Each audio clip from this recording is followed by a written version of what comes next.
Honorable Leader of Opposition, Dr. Mukul Sangma, had spoken to me and written to me a few days back. The kind of incident that happened and the kind of situation that unfolded does require some kind of investigation to take place as to what led to the circumstances and who were involved in, especially the section where violence took place and public property was damaged, private property was damaged. So those aspects do need to be looked into detail, but how and what kind of inquiry we are yet to examine, because we of course all been busy with this particular situation.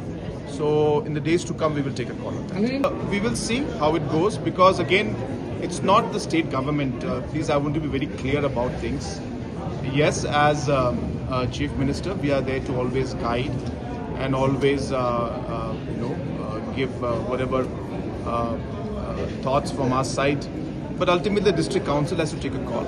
So it's the district council is the autonomous body, so hence we will see and we will wait for the different decisions being made by the council, but we are in close touch with the leaders of the district council, the new CEM and the new EC, and based on discussion we will see how to move forward. Critics say that there are random arrests.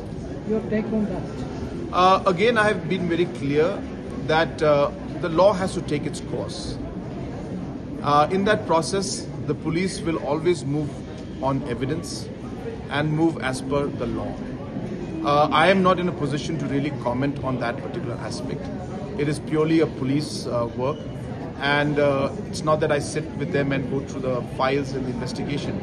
It's a completely independent process, and so the concerned SP or the concerned DIG or the IG will be in a better position. You can always ask them about those details.